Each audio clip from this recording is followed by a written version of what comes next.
E nisso tudo ainda você se casou muito jovem, né? Interessante, eu também me casei muito jovem, eu me casei com 16 anos.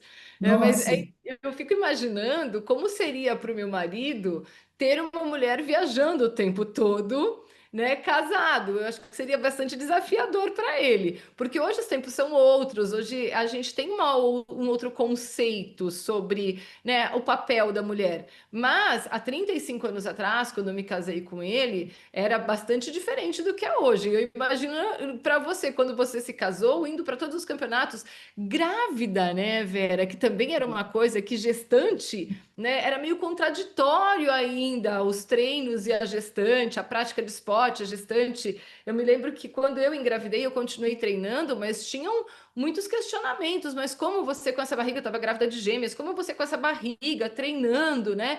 Então, eu imagino todos esses questionamentos. Foram várias e várias etapas de superação e desafios, né, Vera? o meu marido, né, o pai dos meus filhos, ele era italiano. E ele era, sabe, ele era um europeu, vamos dizer assim. Então, Sim. ele não tinha tanta questão com isso, né? E ele tinha o maior orgulho, ele adorava, ele também era apaixonado por tênis, e ele adorava o fato de eu jogar.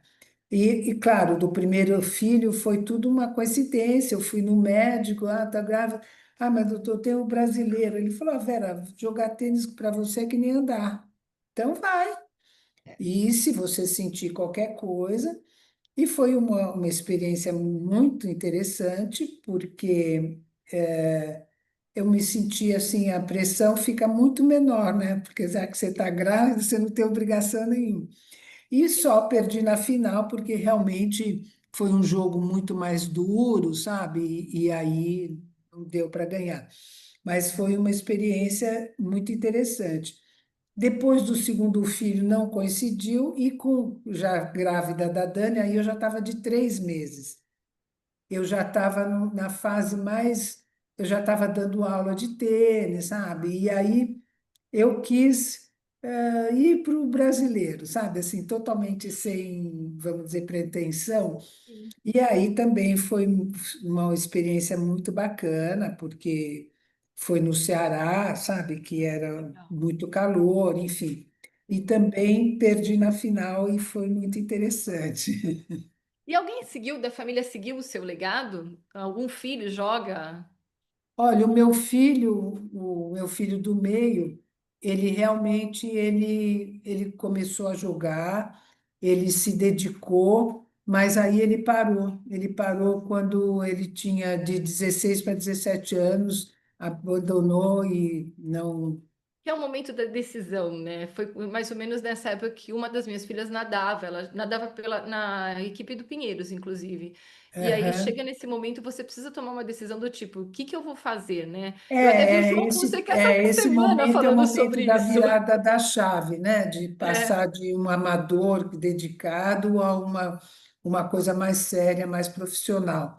E que aí que afunila demais, né? Então, aí ele decidiu que não era o que ele queria, enfim, mas foi muito maravilhoso para ele.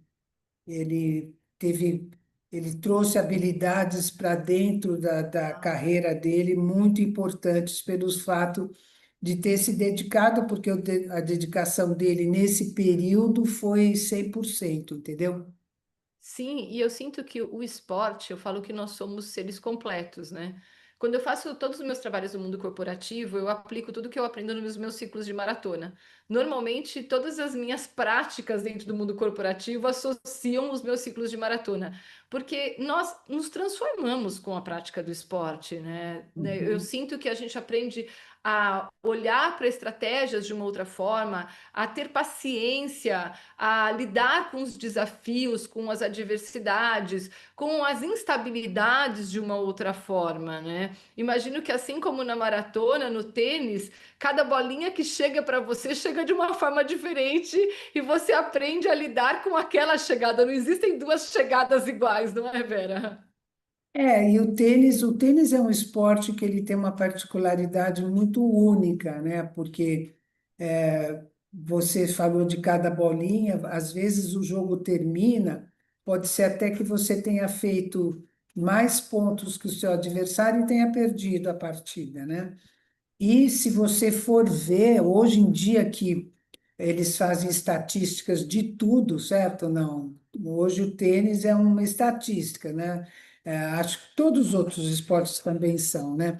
Mas o tênis, eles chegam a ver quantos jogos, por exemplo, um jogador que nem o Federer, que é um que tem detentor, ou o Djokovic, que tem tantos títulos, quanto ele mais perdeu do que ele ganhou na carreira.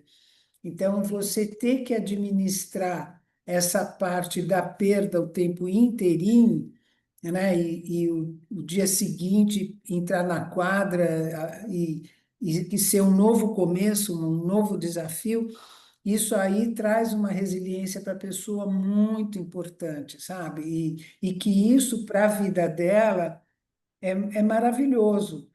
Eu tenho, assim, muitas amigas que jogaram tênis ou que fizeram algum outro esporte, assim como você, e elas, na parte profissional, elas têm habilidade que não tem preço.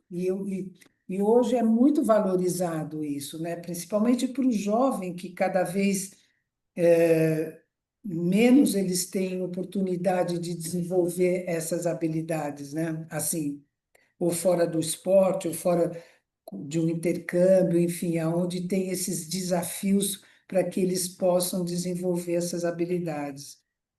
Concordo, até porque hoje o jovem ele tem estímulos dentro da própria casa que o mantém ali por muito mais tempo, né? Na nossa época, a brincadeira era carrinho de rolimã, era subir em árvore, era, né, a gente tinha um convívio na rua com a área externa e com um meio que hoje eu percebo que os jovens não têm tantas oportunidades, principalmente nas cidades grandes, né? E o esporte é uma forma de proporcionar esse estímulo, essa experiência com o meio, né, Vera?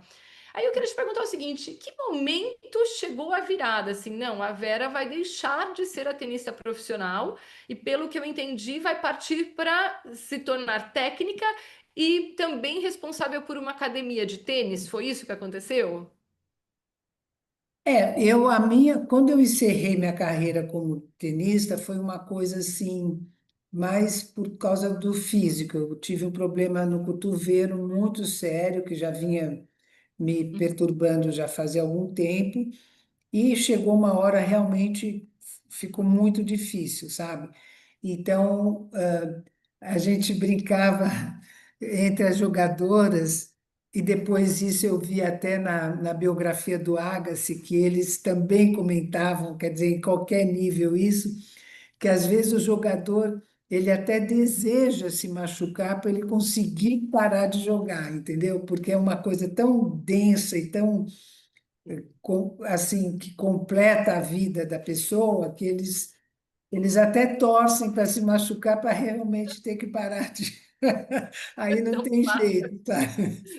E aí eu me machuquei, e essa transição como técnica foi meio que automática, porque nessa transição que eu estava parando de jogar, eu tinha amigas que estavam fazendo parte do time do Brasil, então eu já ia mais como técnica, sabe? Então era uma coisa que eu sempre me apaixonei. Eu gosto muito de passar esse meu conhecimento, que seja técnico ou que seja pessoal, sabe? É uma coisa que eu gosto muito. E, e daí me chamaram para ser técnica da equipe juvenil. Eu fui contratada para treinar a Cláudia Failassi, que na época era campeã elas era, ela foi campeã mundial com 10 anos, e ela era um expoente, assim, e aí eu fui contratada para treiná-la, sabe, pelo patrocinador dela. Então eu comecei a fazer todo esse trabalho como técnica mesmo. Depois eu treinei outras jogadoras, eu viajava com elas, e nesse inteirinho eu já tinha academia aqui em Entendi. Campinas. Então, a minha academia, eu tinha 5 quadras, foi uma das pioneiras aqui no, em Campinas também. E aí era uma academia assim com bastante sucesso. e que me dava assim muito, muito, muito, muito trabalho, né? E aí eu Uhum. fui, foram coisas que foram vindo automaticamente, sabe? Então, essa parte do abandono da carreira como tenista mesmo, ficar técnica do Brasil, tanto do Federation Cup, que hoje é Billie Jean Cup, quanto da equipe de juvenil e depois junto com outras tenistas individualmente.